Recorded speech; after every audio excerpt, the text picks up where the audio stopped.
All right, everyone. Steve Metrics here of Db8 Sports. Waiting on my guy, DJ TRIGGS, to show up. He's got some technical difficulties going on with the computer. It's being set up right now, but he will be here shortly.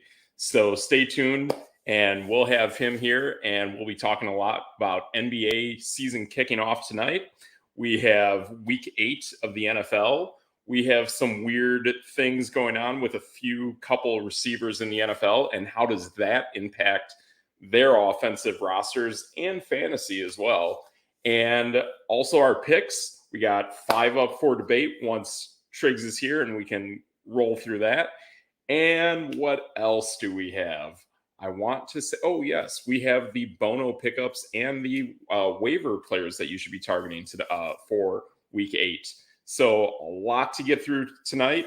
We'll go through it as fast as we can. And once we have DJ TRIGGS here, we'll be on fire and kicking on all 8 cylinders here at Db8 Sports. So that's what we got. So if you got any questions for tonight for your fantasy team, anything NBA related, anything even NFL related on the games and how you think they're going to go, hit us up here, comment, and let us know what you're thinking. So right now, interesting thing going on. Breaking news just been posted in the NFL or via ESPN. The Broncos secondary player that had a pretty heavy hit on a Green Bay Packer has been reduced from 4 games to 2. Honestly, looking at that hit, it's a pretty high up hit, but it's nothing that's too bad. So yeah, it's good that it got reduced to 2 games. And how about that, DJ TRIGGS? Well, welcome in. There we go. What is up, sir? Yes, sir. Yes, sir. Good to have you here. So yeah, just kicking off a little bit. Just got an update that I saw the Denver Broncos player that got suspended 4 games that got reduced to 2. And honestly, I saw the hit on social media. I honestly didn't even think that play was that bad. I mean, I take you probably were seeing it live, being a Packer fan and all that. You got any intakes on that? Honestly, don't even know what you're talking about, so it must not have been that bad. Exactly. That's exactly what I'm thinking. And the fact that he even got suspended anyways, I'm pretty shocked about. So some weird stuff going on. A little too soft with some of these calls that are going on. So kind of weird there. But hey, we got NBA action kicking off tonight. I caught a little bit of the Denver Nuggets and LA Lakers game going on tonight. And how about that, TRIGGS?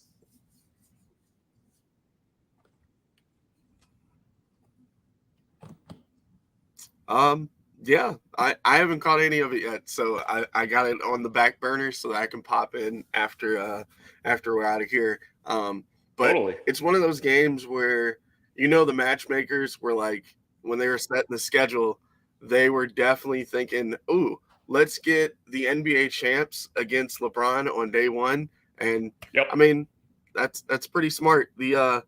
With the Lakers lineup looking the way it is, it's going to be kind of cool to see who they start and who they put on the bench, like adding Christian Wood and D'Angelo Russell and Austin Reeves and like Ryu Hachimura. Like, they could go anywhere.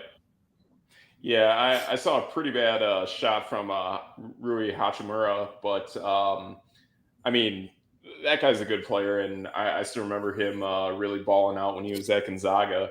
So you got some real solid players on that team, but really figuring out what that mix is so they can be competitive night in, night out. Plus, we know LeBron isn't always going to be playing at 100% throughout every single game this season. So you got that. You never know when Anthony Davis can go down. So it is what it is. But the Lakers seem to have a pretty solid team.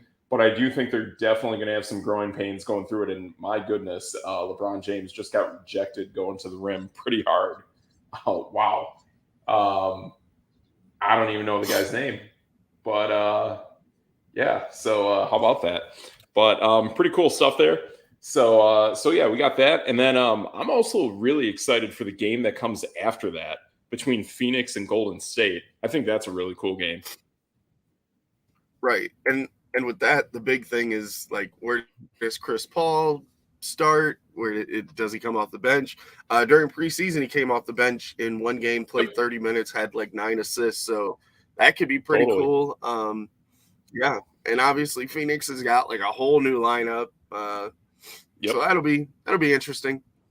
Yeah, and I think it just naturally makes sense that in Golden State, Chris Paul will be a shooting guard when Steph Curry's out there, and if Steph is taking a break, then Point Chris guard runs the offense. Nope. Flip that. Steph Curry is going to be the 2 guard. Chris Paul is going to be the point. Yeah. Oh, all the time? Holy smokes. Yep. Wow. Because Steph Curry's more of, he comes off of screens and needs to be set up on his shot. Correct. Where Chris Paul is more of a creator and, makes the passes, get people open, stuff like that. Absolutely. Yeah, that makes a ton of sense. So that's pretty cool. I'm glad they are running it like that. That makes a lot of sense, and that's creative. That's some good stuff on that. So yeah, we got that. I know our team here in Milwaukee, we got our Bucks playing 2 nights from now on Thursday. So we have to wait a little bit for that to go on. So pretty cool. You got the NBA action going on. Right. There's a million NHL hockey games going on. We don't touch hockey yet, but there are a million games going on. So if you got to get your NHL fix, it's out there. Just saying. You never know. You never, ever know. So yeah, I guess the one thing that we had yesterday that was big after we wrapped up is that the Vikings took down the San Francisco 49ers pretty much on the back of Kirk Cousins, and he looked awesome in the game. Yeah, I mean, Kirk Cousins is kind of just being Kirk Cousins. Putting up big numbers and just being that dude. Yeah, and he made some crazy throws into super tight coverage against San Francisco, which is a team that does have a legit defense, a legit secondary. And man, he was just cooking yesterday. So I give him a ton of credit. Plus, he's doing this all without Justin Jefferson. That's incredibly impressive. And I've seen some people bring up the schedule of Minnesota, and it's possible. It's totally legit that this team can totally go on a run. They play against a lot of second-tier quarterbacks. Some of these teams don't have good defenses either. Minnesota can definitely go on a run. Plus, if they perhaps split against Detroit towards the back end of the schedule, that really sets up Minnesota well to make the postseason.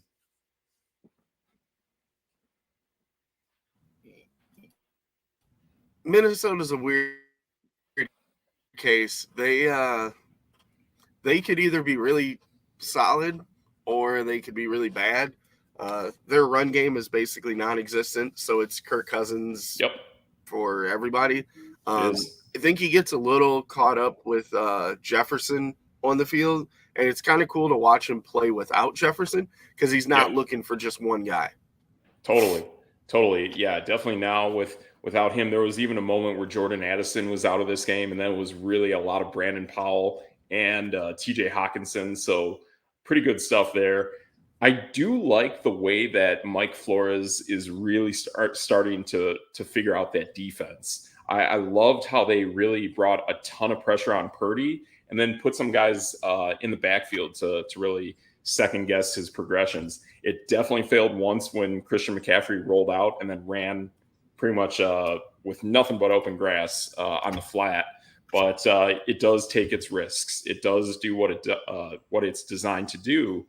But I think Flores is really starting to fine tune this. And the 2 worst defenses in the NFL last season were Detroit and Minnesota. And it is interesting seeing how those defenses are steadily starting to work their ways up the ladder and not be at that bottom of the cellar that they once were last season.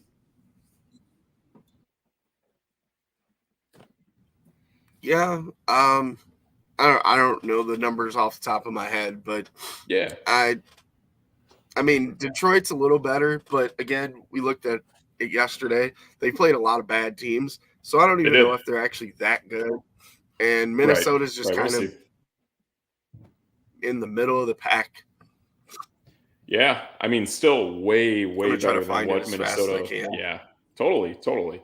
But yeah, still way better than what Minnesota was looking like last season. So I give them a lot of credit for actually starting to shape things up and start moving in the right direction for this season. So yeah, I'm taking a little peek at this too. Kind of curious to see where they are for in terms of yardage given up. So it kind of looks like their secondary is Oh, kind of hovering around New Orleans, Vegas, Kansas City, and Atlanta. That's a good group to be around for now. so let's put it in perspective of points per game. They're Yeah. both or they're 13th and 14th. They give up about 22 points a game. Okay. That is in line with the Las Vegas Raiders and the Green Bay Packers. So Sure. they're Yeah.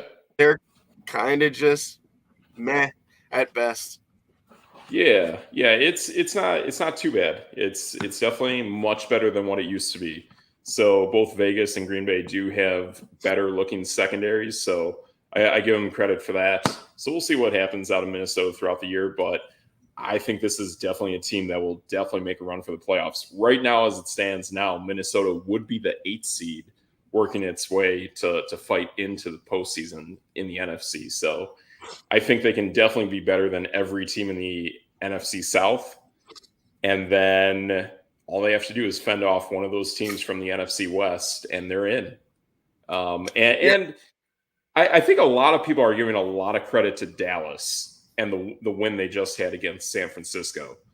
I still don't think Dallas and Dak Prescott is really that good. I don't know what you think about it, but I still have major concerns about that team for as long as Dak Prescott is the quarterback. Dallas got blown out by San Francisco. Then who am I thinking about that Dallas just played well against? Let me check.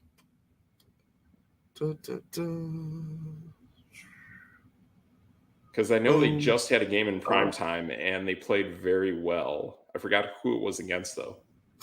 Yeah. Uh, so they. Oh, it was the Patriots. It was 38-3. Oh, gotcha. Yeah. Okay. All right. So yeah, that's against New England. They were on bye this week. So yeah, I mean, it is New England. It is a very good defense in its own right. But I don't know, just seeing that one game to me wasn't enough to sell me on the fact that Dallas is a high end, top notch offense.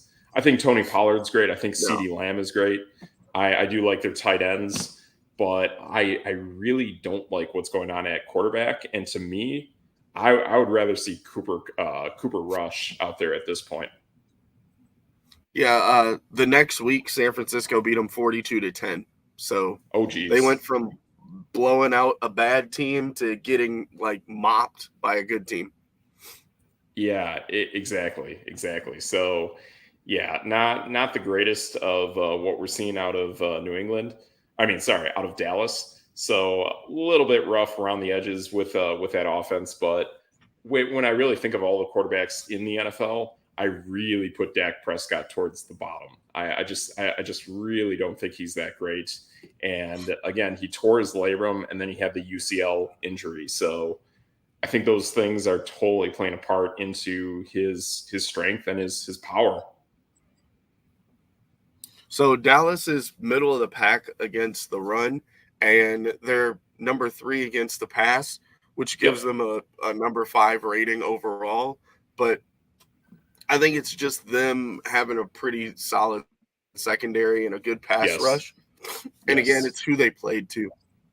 Exactly. Yeah, I think you're spot on that. That defense is really a reflection of who they're playing against for now, and I think them both, just like the Eagles. I think they're going to get into a harder portion of their schedule, and that's really going to show if Dak Prescott's the guy. And I mean, already right now, I just don't think he is. So there it is. That's everything we got so far for Yeah, week they've 7. played. Yeah. Wait. they've played the Giants, the Jets, the Cardinals, and the Patriots. So no quarterbacks any of those teams. Yeah. So by default, that schedule has to get more difficult. It just has to. Yep. So yeah, and already knowing that Philadelphia, after about the next week or so, they're about to encounter a really tough stretch for over a month that they're about to go through, and then I would expect Dallas is going to have something similar to that at some point. So yeah, it's just a real tough sledding that's going on with that team, and I really can't believe the people that really give Dallas a lot of credit to make the playoffs, because I could see this being more of a thing where maybe we get 3 teams out of the NFC West between San Francisco, LA, and Seattle. And then in the South, we obviously are going to get 1 team. In the North, we're going to get Detroit. In the East, well, we are going to get Detroit. And then in the East, we get Philly. I think that next final open spot could be between Dallas and Minnesota. Maybe it's not even Dallas, but I do think Minnesota should absolutely be a better team by year's end than Dallas if Dak Prescott keeps remaining at quarterback.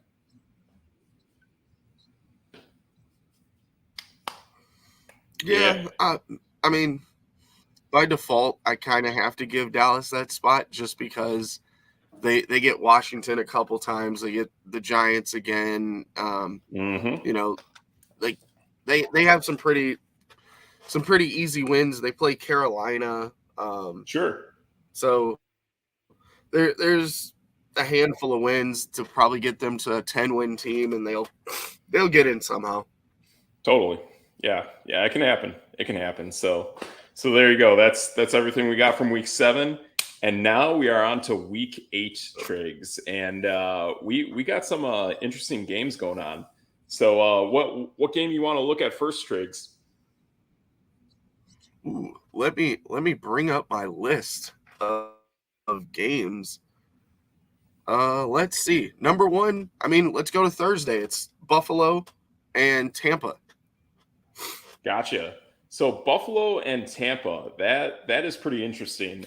And definitely want to put out this this teaser of what we were talking about last week. How we noticed a trend that when there was about a 60% plus consensus that team, actually all of those teams last week, lost. So that is pretty wild when it comes from the sport betting side of things. So this week you do have Buffalo playing at home against a Tampa Bay team that kind of fought kind of well in their last game against Atlanta. Did okay against Detroit the week before that. So this game is, I don't know, it's kind of tight. I think the spread is pretty insane that Tampa Bay is getting 9 points in this game to compete with Buffalo. But we have seen Buffalo very dependent with Stephon Diggs and Josh Allen. So this game's in Buffalo at night. They already got the experience of doing it against the Giants. So I think they're kind of getting used to playing in prime time. I'll take Buffalo in this game. Yeah, I'm going Buffalo. Baker Mayfield has kind of regressed in the last handful of weeks. So he was off to a hot start. We might see Kyle Trask at some point in this season. Wow. That's interesting. That is really interesting that you bring that up. And I just think now this will be a time where that, like what you're talking about with Baker Mayfield, I think this is a really opportunistic time that secondary for Buffalo really steps up and really makes themselves known. Because honestly, I just don't see Tampa being able to fight in this game running the football. In order for them to compete and win this game, they're going to have to get tons and tons of turnovers against Josh Allen, which isn't unrealistic, but that is the most likely way for them to win, is to win the turnover battle and own the time of possession in this game. But honestly, I just don't see it happening. I think this also might be Tampa Bay's first game in prime time. Could be cold at night. Could be really tough playing conditions. So I do like Buffalo in this one. Nice. Cool. So let's go to the LA Rams at Dallas. LA Rams at Dallas. So this is a this is definitely an interesting one. There is definitely a consensus pick of about 60% on Dallas, and they are favored to win this. I'm going with the Rams. You and I talked about this yesterday. The Rams totally should be having more wins, and I could totally see this happening. So I would love to see the Rams win this game. I am actually with you. I'm going for the Rams just because I'm not really sure if it turns into a shootout. I don't think Dak can keep up with the wide receivers out in LA. No, not at all. Yeah, I'm totally with you on that. I think I totally think that is what's going to happen. And yeah, the Rams might not be so great against the run, but if they really start to figure out how they're just scoring points with Puka Nacua and Cooper Kupp and whichever the tight ends they're really jiving with, then the Rams are definitely going to go on a run in this game. So good stuff. You and I are aligned, and we are against the consensus on that one. So good stuff. Minnesota at Green Bay. Well, Minnesota at Green Bay. This is a afternoon game at Green Bay. There is a lot of consensus on Minnesota against Green Bay. Green Bay and Jair Alexander is pretty awesome. So I would expect in this game, Jair is probably going to be locking down Jordan Addison, which means it's going to be a lot of Powell and KJ Osborne with a negligible run game like we saw yesterday against the Niners. This is an interesting one. I could see this being some kind of weird upset in a way. I think I'm going to go possibly with you on this one, but take our theory against the consensus. Even the spread on this game is incredibly tight. Yeah, I'll take Green Bay. Wait a minute. What do you mean go with me? Who says that I'm picking Green Bay? Exactly. Let's see what happens here. The consensus is 68% for Minnesota. Minnesota is horrible running the ball. Alexander Mattison has done absolutely nothing. Totally. Kirk Cousins, we were just talking about, has been lighting it up in the passing game. But the Green Bay Packers are the complete opposite. They are amazing at the pass and horrible at stopping the run. Exactly. So I am going with the Green Bay Packers. Yeah. How about that? That's perfect. I think this is totally one where us, the house, you, me, Triggs, metrics. This is it, man. That's no debate. We're taking this one to the house, to the cage, getting paid. All right. Next, we got Atlanta at Tennessee. Yeah, this one is a puzzling one too. I don't get why there's such a strong consensus on Tennessee. I think Atlanta is just an outright better team. I think now that a week has passed, Bijan Robinson, the food poisoning is going to be out of his system. I mean, honestly, food poisoning takes a good 4 to 5 days to truly get out of your system. So I think that will be cleared by then. And the thing that I also like about Atlanta is Cordero Patterson is back. So they can truly begin to start running the triple option right now. And Tennessee's secondary got worse by the trade that they sent their really good safety away, and they brought in Terrell Edmonds, and he is not the brother named Tremaine, so he's not that great. So we are going to differ on this one because I'm actually taking Tennessee just because they're at home. Both teams are pretty good against the run. Both teams run the ball well. So I think it's going to be a low scoring game, and they're just going to smack each other around. And Tennessee just being at home, I'm just going to give them the favorites. Okay. There you go. Where we going to next? New Orleans at Indianapolis. New Orleans at Indianapolis. I mean, already with last week with what they did against Cleveland, I would love to take who is it? I would love to take Indianapolis in this game. So, yeah, this is already looking like it's going to be a pretty tight line. The other factor that just happened over the weekend, and news just broke out about it yesterday or today, is that Chris Olave got booked for speeding over the limit, not a felony, but a misdemeanor. So we don't know if there's going to be any kind of repercussions about Chris Olave in this game. So even with Chris Olave, I'm still taking Indianapolis. That team is cooking now. So oddly enough, we are the same again. I'm taking Indianapolis for one reason. So sure. The run game has been on fire. Gardner Minshew's been doing his thing too, but the run game has really been pushing it. New Orleans is pretty good against the run, and they get set up with that run into play actions and stuff like that. So I'm thinking Gardner Minshew might actually be a safe pick this week. Yeah, he's definitely a play action kind of guy. And we'll be talking about this guy later in the show. But yeah, when he runs that play action, then he's like Uncle Rico trying to throw a football over a mountain, and he's good at it. So how about that?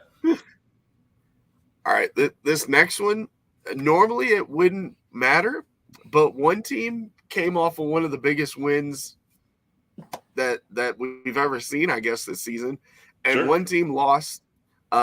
New England is at Miami. Yes, this is interesting. This is definitely one of those ones that we look at where, yeah, there is a huge consensus on Miami. Granted, they didn't play so hot against Philadelphia, but this is also against New England. A good defense. Belichick knows them. He's going to put up a game script to defend against this team. Man, I really like the lessons we're learning in this, where wherever there's a huge consensus of the public, and it might be a sneaky, weird matchup with going with the other team. So for that reason alone, let's see what happens. I'll take New England. Wow. I didn't see that coming. Yeah, me neither. Now I'm a little stunned. I don't know what I should do. Right? Okay. I just put money on the Dolphins to be in the Super Bowl like 3 days ago. New England is not very awesome against the pass. So I'm thinking that Miami just had a bit of a fluke game. And to be honest, a couple penalties went the opposite way. And a couple, some would say, blown calls. Miami could have easily beaten Philly in that game. Plus, on top of that, they were missing, Devon A-Chain. I think they get back on by smacking around New England. The other thing, too, is Belichick really wrote the book on how to defend against Tyreek Hill. I totally see that being a play this week. So that's a sneaky thing here. This is a weird, sneaky matchup. It would be definitely more favorable if it was New England in Miami. But, yeah, so there it is. We're totally differing on this, and it's wild. This next one, the Battle of New York's. The Jets are at the Giants. Yeah, and I can't understand why there is such a strong consensus on the Jets. I like their secondary, but man, their offense is pretty much non-existent. And it seems like the Giants are starting to figure things out. And for that reason, and plus the consensus is so heavy on the Jets, I'm taking the Giants. All right, I guess we're different again. So the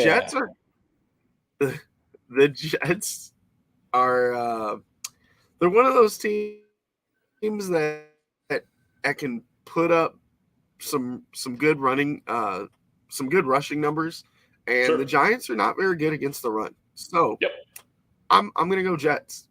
Okay, there you go. Yeah, I mean that's totally the thing, and that will be their modus operandi for this game is if they can do their thing on defense and keep their drives moving, that is how the Jets are going to succeed and get themselves to victory in this game. Cool. All right. Next, we have Jacksonville at Pittsburgh. Okay, so this is a game that is looking to be a little bit tighter. This is actually under the 60% consensus threshold. And by the way, we're getting all of this via covers.com. They have an excellent site for looking at sports bets and that kind of jazz. So with this game being a little more tighter when it comes to that, and honestly, I like Jacksonville. I get this weird feeling that now my futuristic pick from way back when of possibly a final showdown between Jacksonville and Philly in the Super Bowl might actually start to have some legs to it.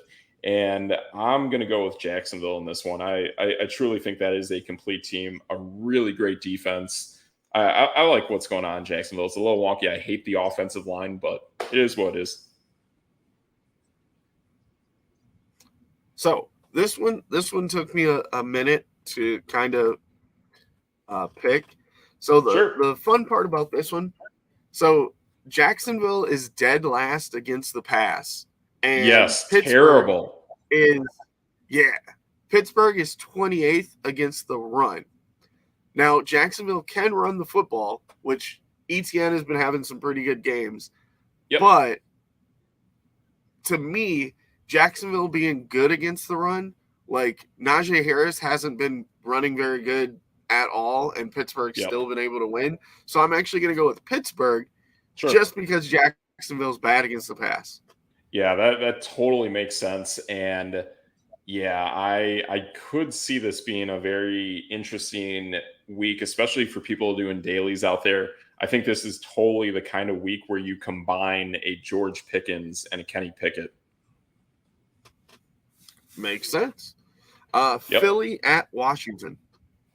Philly at Washington. So we know Washington does play Philly pretty tight. The consensus, though, is heavily favored for Philly. It is literally 70-30 on this. And yeah, Philly took care of business against Miami, but I think it's just going to be even more oppressive against Washington because Washington's offensive line and their pass protection is horrendous. So the fact that that's about the only Achilles heel of Philadelphia's defense is that I'm going to go with Philly. I think this is truly a real lopsided matchup. Okay, so Washington is the third worst total defense in the NFL, and Philly's pretty awesome on offense. So yeah. It's pretty much that simple. Yeah, and this I know exactly, and I know these two teams kind of play each other tight, but Washington's really been not going in the right direction lately, and I think this is one where Philly just totally torches them, takes the top off it. I think this is a week where Julio Jones even gets more incorporated into that offense. I think we'll see better showings out of both DeAndre Swift and Kenneth Gainwell, maybe even a little Dallas Goedert in here. But I think Philadelphia's just got too many threats that even if Jalen Hurts isn't at 100%, just really take the load off of his knees and really throw the ball. And honestly, I really think that's what's going on with Jalen Hurts is he's doing so much heavy lifting, even the squats, the Sirianni sneak, all of this kind of stuff that's going on. I think there's just too much weight bearing down on his body, and that's why he's having those knee injuries that he's got going on right now. So you're picking Philly, though, right? Oh, yeah, totally. But I think this needs to be more of like the legit. You're scaring me. I know. Yeah, it was scaring me too. But I think this is where Jalen Hurts has to pretty much do what he does as a great quarterback and makes crazy fast progressions, very little time to throw, and makes dynamite throws when he does that. So I think that's the kind of Jalen Hurts we need to see a lot more of going forward. And it's why they really need to figure out the slot receiver threat. Next is Houston at Carolina. Wow. Yeah, this is the battle of the first two quarterbacks picked. And I saw Frank Reich interviewed on what he thinks about Bryce Young being picked. And it really looked like he truly had regret that he did not take CJ Stroud, because that's going to That's going to show up this week. And CJ Stroud would love to unload against a team that passed on him. So I would love to see CJ Stroud take care of it. Consensus is crazy heavy on this one. We're talking 70-30 Houston. It is a very tight spread, but I think this is one where Houston really shows up and they really lay the wood against a bad Carolina team. Yeah, this is probably going to be my lock of the week. I don't know if we do that anymore, but I'm locking this one in because there we go. Like Carolina gives up the most points per game at 31 points a game. Houston only gives up 18. So there's a 13-point, basically 2 touchdowns difference. I can't take Carolina at all. Yeah, I can't even ask myself, can Carolina even get to 18 points against this Houston defense? Because this Houston defense, this is San Francisco 3.0. You got 2.0 up in New York with the Jets, but 3.0 in Houston is looking just as scary. And we know even moving forward, that defense is probably going to work its way to being the best defense in the entire NFL in the near future. So I love this matchup for Houston. I'm with you on this. This is a lock of the week. I don't even know what the point spread in this game is, but boy, to see that the spread is only 2.5 points, what the money line is, I would think Houston should be a significant favorite in this game. Yeah, it's so weird. Houston gives up quite a bit of yards, but they don't give up points. I love it. I love that. The yards don't matter. The points do. Speaking of yards, Cleveland at Seattle. Yeah, so Cleveland gave up a whole chunk of yards to Indianapolis this past week. And then Seattle is always a weird football team. They have no DK Metcalf going for this game last time I checked. And Cleveland's got some weird stuff going on at the quarterback position, yet they still score 1 million points. And that is pretty hard to figure out. So, boy, this one's tough. This one is at Seattle, and there's probably no Deshaun Watson because he still has those that rotator cuff injury thing that's going on. And I don't think there's Jerome Ford either. So this is pretty much all on Kareem Hunt. Boy, this is a weird one. It's a tight consensus pick. I'm going to go with Seattle. All right. Well, I hate to do it because I love Cleveland. you're the guy that put me up on Cleveland. And I know. Cleveland, it is so ridiculous how good this defense is. Let me put this in perspective for total yards, right? Cleveland gives up 243 yards a game, which sounds insane. like nothing.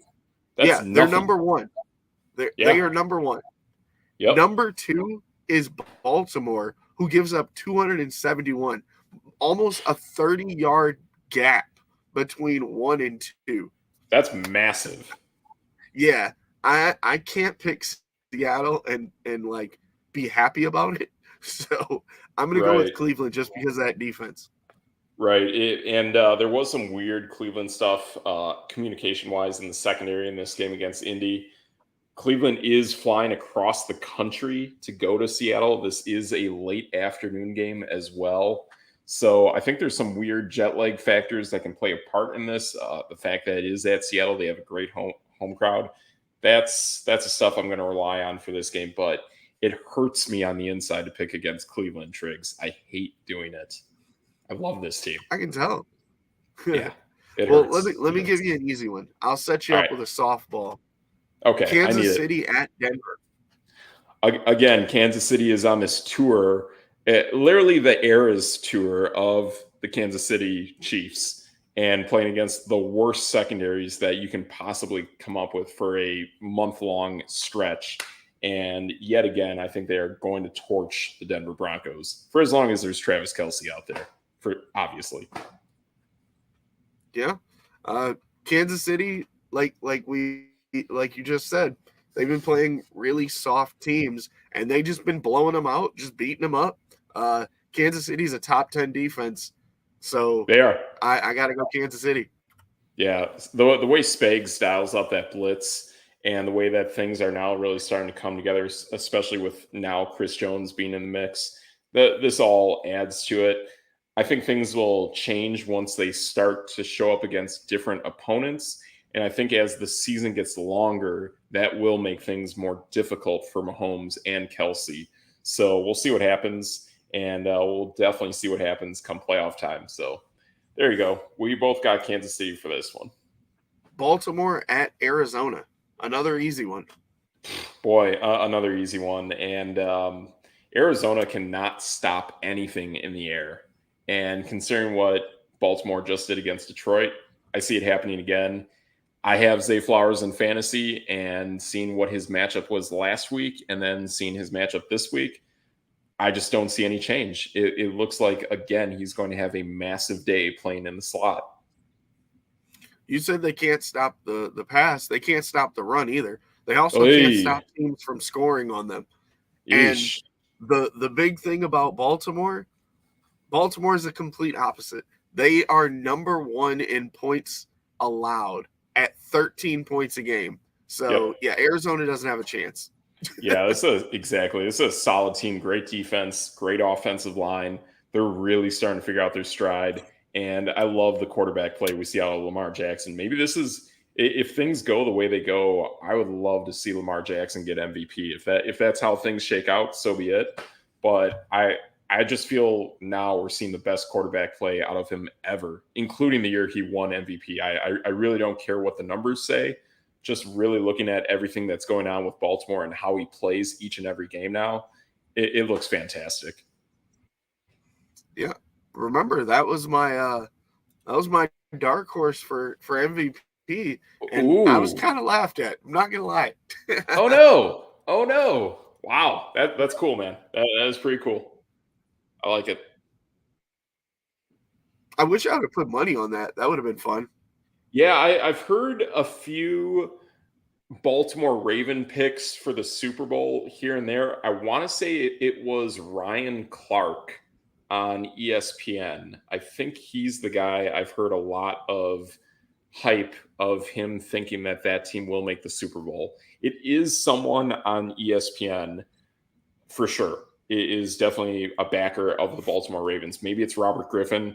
Obviously, he has alliances to that team, but there is someone on ESPN who has also picked Baltimore to actually make it to the Super Bowl. So it's a pretty interesting pick. I had to just go back just quickly in our notes.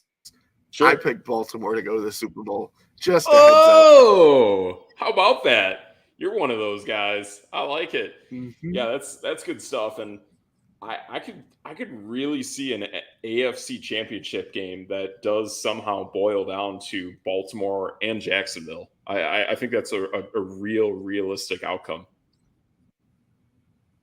Possibly. Got a Kansas City in that mix too. Yeah, I do think we'll talk about that later. Good stuff. Yeah. No worries. Let's see. We have Cincinnati at San Francisco. This one will be fun. That one will be fun. And Cincinnati, I believe, is coming off a bye. Does that sound about right? Did they have a bye last week? Let's check. I don't know. I know there were a good amount of teams on bye this past week, and I don't really remember any Cincinnati Bengals playing at all on Sunday, as far as I can recall. You are correct. They were on a bye. Ooh, interesting. Consensus on this is about a coin flip. Boy, I like that. I like the team coming off the bye. I'll take Cincinnati in this one. So Cincinnati is 28th in against the run, and San Francisco is amazing at running the football. Uh-oh. So I'll flip that. I'm going to San Francisco. Yeah. That's you're dropping knowledge on us, Triggs. I can't live with that. I can't live with that pick, man. I was actually about to agree with you. I'm going Cincinnati because Oh, Brock no. Purdy just doesn't look right. That's true. That is totally true, man. That is totally true. I had to switch my pick mid-pick. Late afternoon game on a Sunday. There's it is interesting. There is a consensus pick on Cincinnati in this game. The secondary of San Francisco can be thrown on. I mean, they're good, but somehow teams throw on them.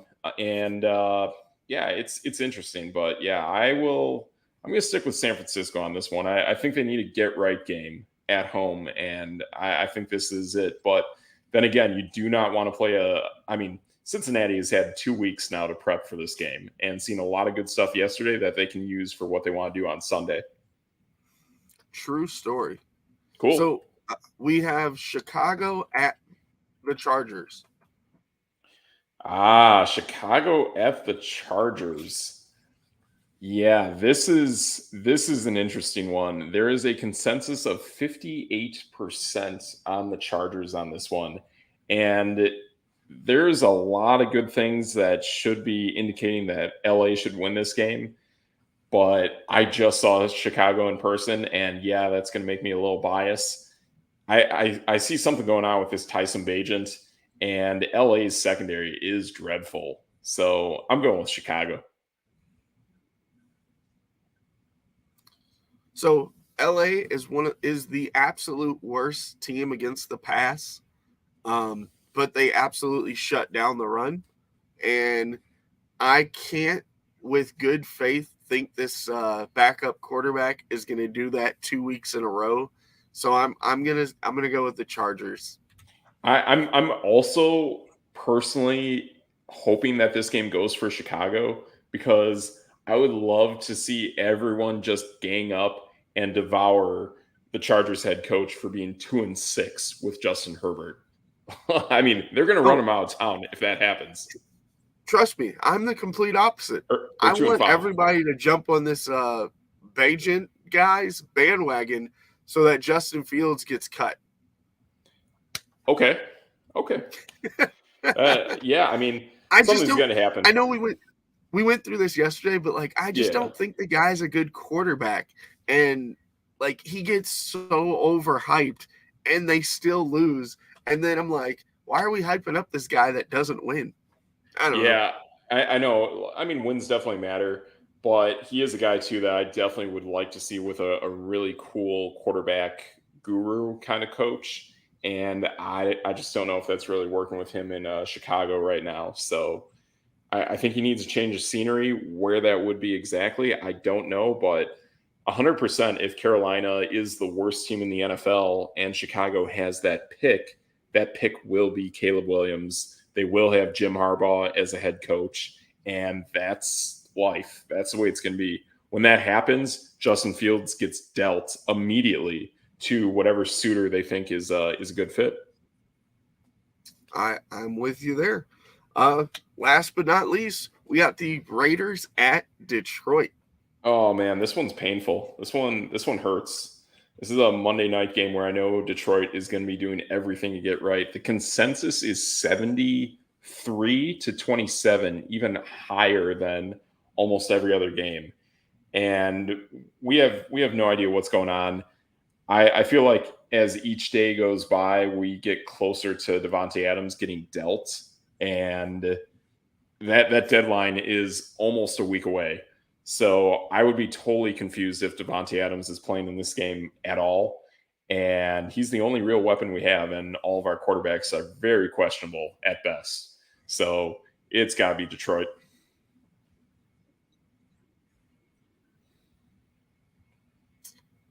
Wow.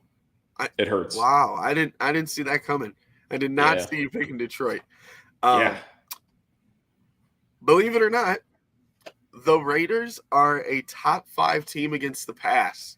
Yes, we are. And Detroit's run game is kind of like they're doing okay. It's kind of fallen off recently, but I actually think the Raiders can stop the Detroit passing game, which then makes it a Raiders win.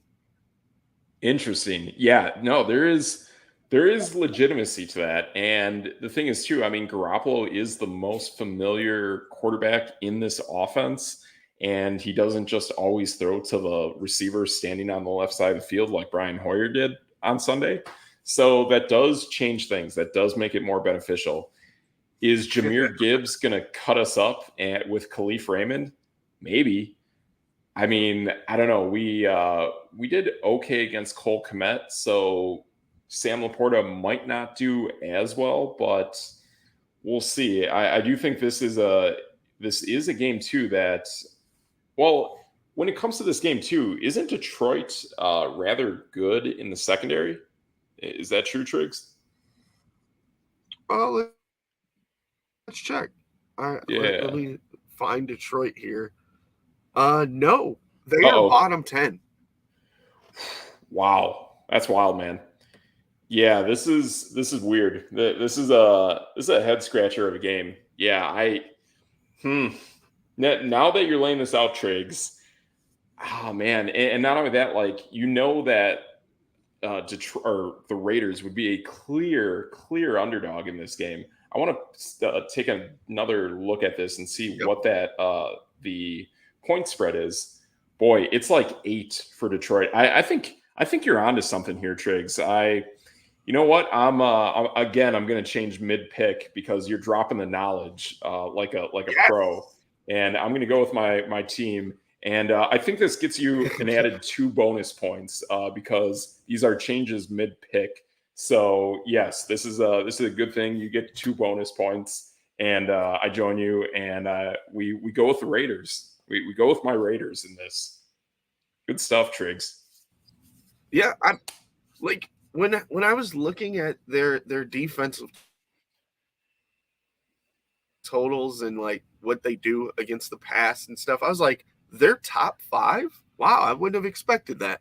And then just looking at Detroit, like Detroit got exposed this past week. So like it did. Maybe the game plan is out on how to beat Detroit. It is. Yeah, there's definitely something going on there. I think Baltimore did a great job at defending against the pass against Detroit. That move that Rock Ya-Sin did on Amon-Ra St. Brown was legendary. So there's something going on there. And Marcus Peters is a former Raven. He can definitely kind of give the insight onto what the Ravens' theory is on playing defense in general. So I think that helps, and we'll see what happens. But I really like the game plan that you're setting up here. And the difference between the pass numbers of Baltimore and the Raiders is only 9 yards. So like they're just as good against the pass as the Ravens. And then I know I said this yesterday, but let me run down the teams that Detroit has beaten. Atlanta, Green Bay, Carolina, Tampa Bay. And then, of course, Kansas City at the beginning of the season when Kelsey wasn't there. They didn't have any receivers. Running game was iffy. And Kansas City has now run off, 6 straight? Yep, exactly. So, since, for sure. 4 games of just nobodies. Yeah. Yeah, I think you're right on this. And, I mean, again, like, I know there's a lot of criticism against Josh McDaniels. I think the biggest thing of him in game, the biggest criticism you can hold against Josh McDaniels is there being little to no Hunter Renfrow. And I started to see a little bit of that this past week. Granted, it was in garbage time when the game was out of hand. But I think he is starting to realize that, you know what, we have to use Hunter Renfrow. He's an excellent threat in the slot. There's a reason why his nickname is Third and Renfrow. And now's the time to start going to him. So I would love to see some Hunter Renfrow action in this game. Him, Jacoby. Maybe we have Devontae as a go in this game, but I don't know. I'd seriously be shocked if Devontae Adams suits up for this game. I have no idea what's going on there. It's very, very confusing what a guy with that talent, that amount of leverage, that amount of power that he should be able to dictate, and he's still not really getting what he wants. So I don't get it. Remember, I made the joke in one of our 5-ups when Hunter Renfrow was going to retire. That's true, man. That is true. So with that, I would say it's about time for that, Triggs. What do you think, pal? I think we're there, man. Oh my goodness. I think we're there. Are It's we about that time. ready? The greatest segment of all time.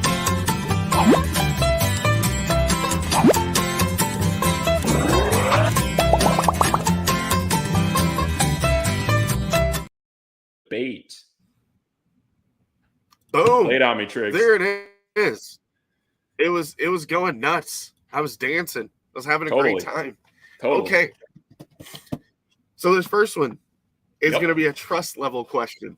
This guy ranks 10th at quarterback, and he's playing Kansas City. How do we feel about Russell Wilson this week? Yeah, I'd bench him. He is not the guy, especially against the Spagnola. Yeah. Oh, yeah. He is not the guy, especially against the Spagnola defense. This is a team that he's going to see twice. There's also talks I've heard of Jerry Jeudy getting dealt. So we don't know if Jerry Jeudy is even going to be on this team come Sunday.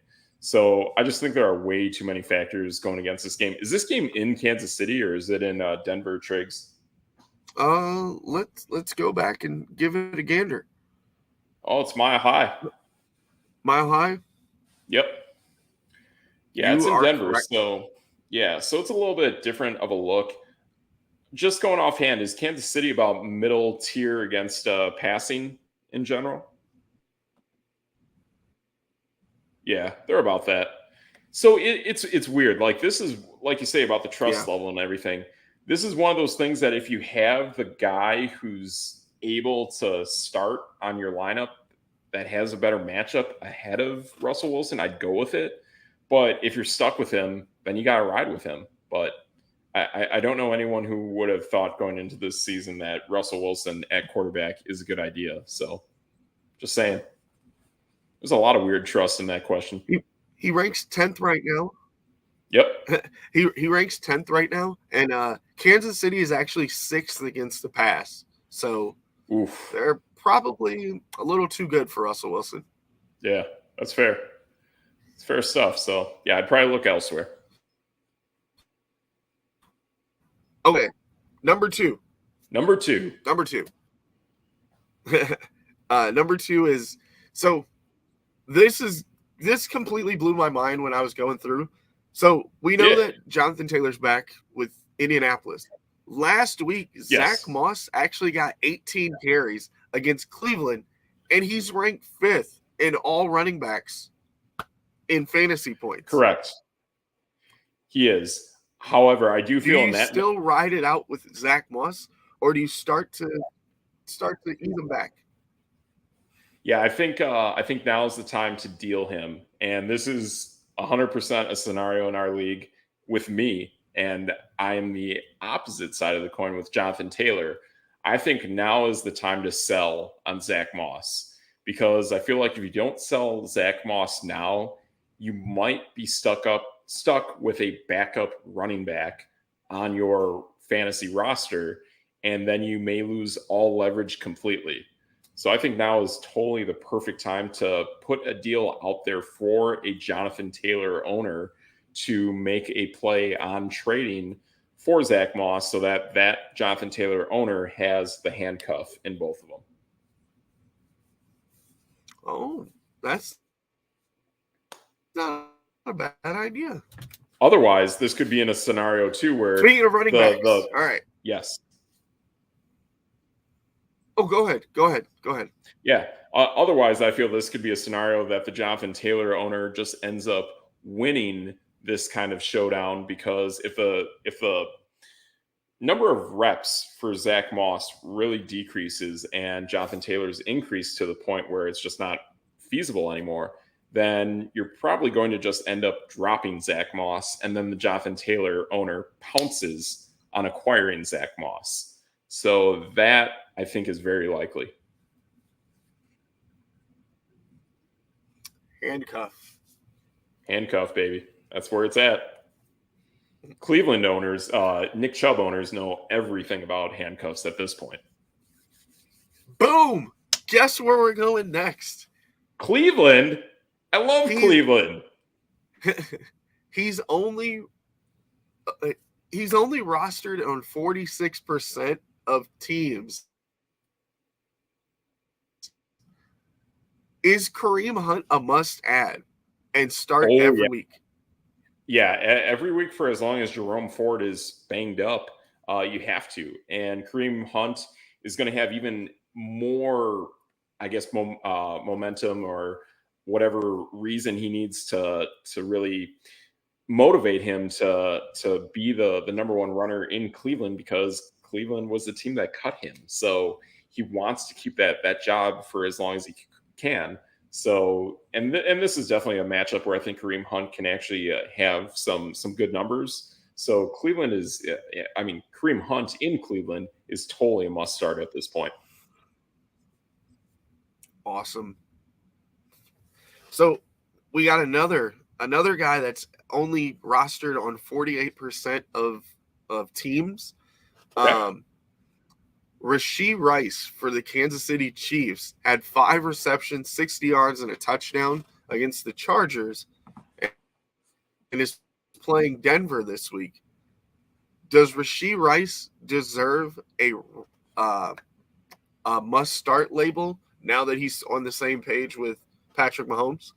I'll even go a step further and put Marquez Valdes-Scantling, who we'll be talking about after this. But again, this is the Eras Tour of the Kansas City offense against horrendous secondaries. If you can get MVS, Rashee Rice, whoever actually gets legit amount of targets in this passing game of the Kansas City Chiefs, go with them. That's what it's about. So totally, I love the Rashee Rice and Marquez Valdes-Scantling at this point. Awesome. All right, this last one's just a poke at you a little bit. All right. One guy is who? Okay, it's gonna be completely random. It's probably gonna make you laugh and make your brain hurt a little bit. Jonnu Smith is rostered on 46% of teams. Kyle Pitts is rostered on 90% of teams. Who do you think has a higher ranking as a tight end right now? To be honest, I don't even know if I can exactly guess the team that Jonnu Smith plays for in the NFL. Is it the New England Patriots? Nope. It's not the New England Patriots. Okay. Does Jonnu Smith play for... I thought he played for the Tennessee Titans, right? It's going to make you laugh. This is so fun. Jonnu Smith. Wait, is he actually on the Atlanta Falcons alongside Kyle Pitts? He is on the Atlanta Falcons, and he is ranked higher than Kyle Pitts. Jeez, that makes no sense. I mean, it does make sense, but it makes no sense at the same time. It's a catch-22 right there, man. That's wild. But I do like the chemistry that's going on with Pitts these days. So in the last 4 weeks, Jonnu Smith has 3 double-digit fantasy weeks, and Kyle Pitts only has 2. Wow, that's it's wild. But the Kyle Pitts double digits ones are more recent, so that's what I like. No. I like they're okay. So Jonnu Smith, in the last 3 weeks, he went 6 or last 4 weeks. He went 6 receptions, 95 yards, 6 receptions, 67 yards, 4 receptions, 36, and a touchdown. And then this past week, he was 3 for 27. So, he is literally just lighting it up. Right. But yet... And then with Pitts is going... Oh, man. It went away.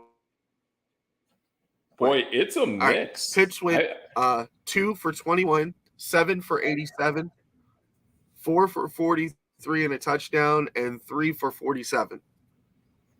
Right. Jonnu Smith is outplaying him every week, even the week that he got a touchdown. Yeah, that's crazy. That is crazy.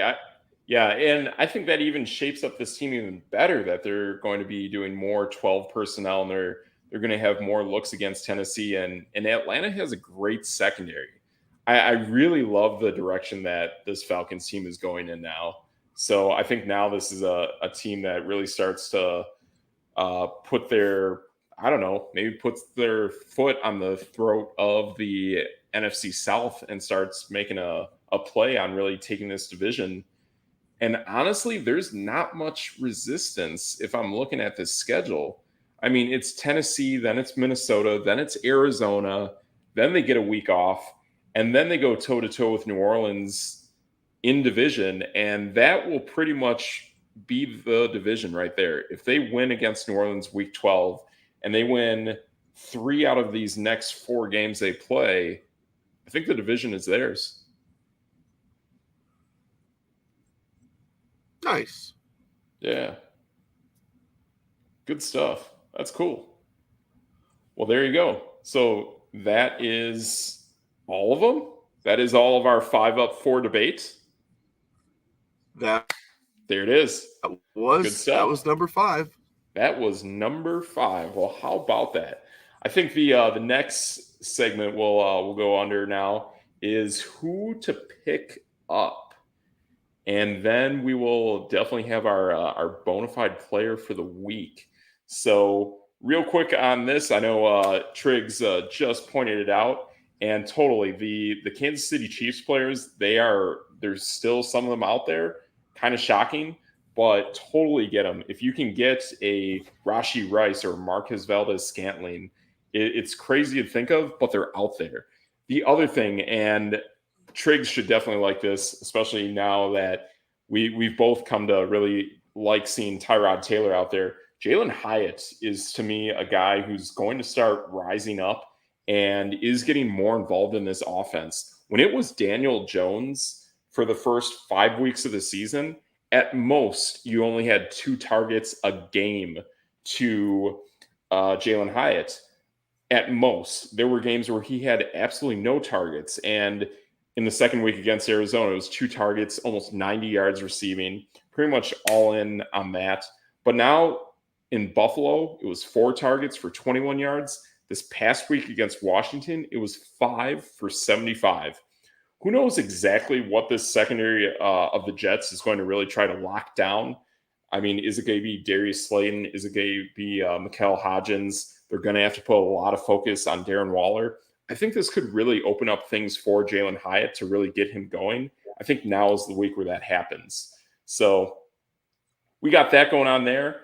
Then we got a few other receivers that are kind of interesting going on. And I guess one of those is Brandon Powell. I would definitely keep an eye on this guy. And considering what's going on in Minnesota with the injury to Justin Jefferson, their next few weeks are definitely a little challenging. But you definitely, I don't know, it's kind of interesting. I mean, Green Bay is a fairly good secondary. Atlanta is a good secondary. Week 10, you have Marshawn Lattimore in New Orleans probably locking down in either Jordan Addison or a Justin Jefferson if he's healthy. So I think there's definitely some play there because these defenses that Minnesota is going up against have some stronger secondaries. So if that's a case, I think the number 3 receiver is going to have a little chance to shine. So I really like that there. And you got that. So that's going on there. If there are any Rams running backs that have a little bit of play at the position that actually get reps, go get those guys. They're definitely going to keep having a role for as long as Kyren Williams is hurt. And then we will go to the quarterback position. And there's some interesting things going on here right now. You definitely have Tyson Bagent with the Chicago Bears and him having a great matchup this week against the Chargers. And then again, too, could Kenny Pickett be a really good streamer? Is this a week where he really starts to get going against the Jaguars? But then the guy that seems to be out there in every league that really is starting to light it up, Gardner Minshew and the Indianapolis Colts. That is the guy you totally have to get for this week. And then finally, my pick of the week, the wide receiver that I think you have to do something about, and especially with what just happened with Chris Olave, Rashee Rice just had 8 targets against the Jacksonville Jaguars. And granted, the output in terms of yardage wasn't that great. But the fact that now he had 8 targets in this game, he had 6 against Houston. 4 weeks ago, he had 7 against Tampa Bay. He's not just a kick return specialist. Now he's really starting to orchestrate his way into this offense full time. And we don't know what's going on with Olave. We don't know how long the health of Michael Thomas can really hold up. This is a guy that should be in, week out. And if you got the good matchup, go with him. So he is totally a guy that I like moving forward. Nice. Cool. So is that your Bono guy of the week? It is not. I actually have a different player that is a Bono player of the week. So I don't know, Triggs. I say you light up that music. Sweet. Let him cook. Let him cook. I said let him cook.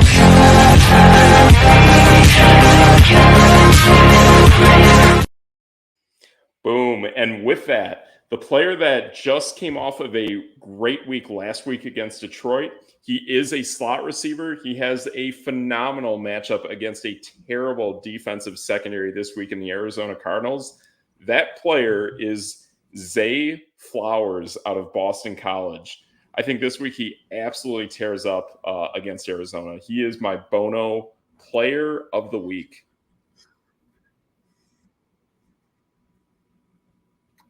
I had a feeling you were going to pick Zay Flowers. Totally, man. Totally. It's very interesting seeing how he's really growing as a receiver, and with what he just did against Detroit and how Arizona ranks as one of the worst teams just in a secondary and in general. I think this is a week where Baltimore really starts to lay it on opponents. Nice. Yep. I'm down for that.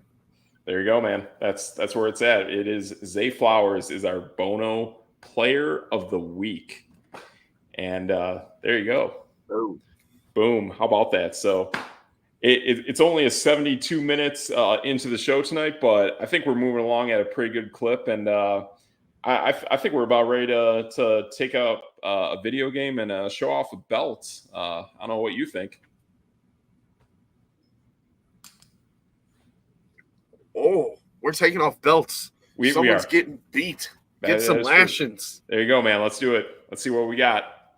Where are we going? So the belt this week with me doing the blue thing over here, and definitely with me going to Chicago over the weekend. Definitely want to give a shout out to that city because I love downtown Chicago. Rush Street, Michigan Street. Those are the 2 cities that if you're there for the day or the nightlife, totally hit them up. Good stuff on those streets. And with that, with all the powder blue, not so good week for my Raiders. So I guess we're going Sonic the Hedgehog and the game over.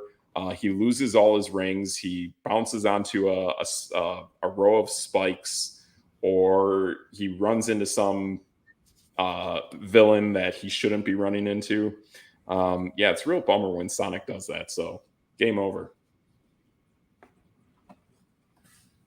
So I don't think I've ever seen that belt before. Yes, it's one I've kept in the drawer for quite a while. And today was the day where I'm like, you know what? For tonight's show, we're doing it. I respect that. Yeah.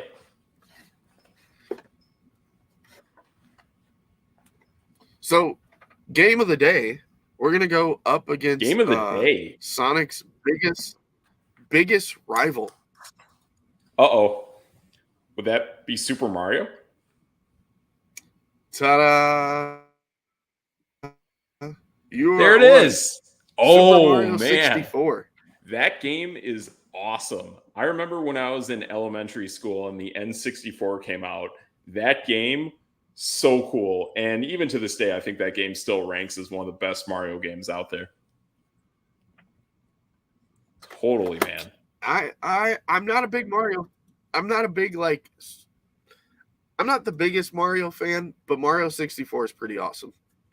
Yeah, Mario 64 is pretty cool. I never played it. I was at a friend's house watching him play it, and it was cool just seeing like Mario just kind of like run all over the place and do weird things, hop on bricks. and get coins and everything, and just kind of going uphill, downhill is pretty cool. I was more of a Sega Genesis person, so I played around with Sonic 3D Blast, and that game is a blast. It's a pretty cool game to play in its own right. Oh. It's not as difficult as Mario 64 was from what I saw, but Sonic 3D Blast was that rival game to go up against it with the Genesis. So pretty cool stuff. Yeah, Mario 64 was insane. Totally, man, totally. So good stuff. So with that is our show for tonight. That's our show for the week. We got everything here on Instagram, TikTok, X, Facebook, YouTube. You can see us on all of those platforms with what we have coming out later in the week. And then you can always catch DJ Triggs and myself, Steve M3TR1CS, here on No Debate Sports at 7 o'clock Central Time or Chicago time or Milwaukee time, whatever the time is. You can find us here on YouTube, Twitter, and Facebook, and that's where you're going to find us. So yeah. So with that, I'm Steve M3TR1CS. That's your boy. It's your boy, DJ Triggs. Boom. And together, we are No Debate Sports, and that's No Debate.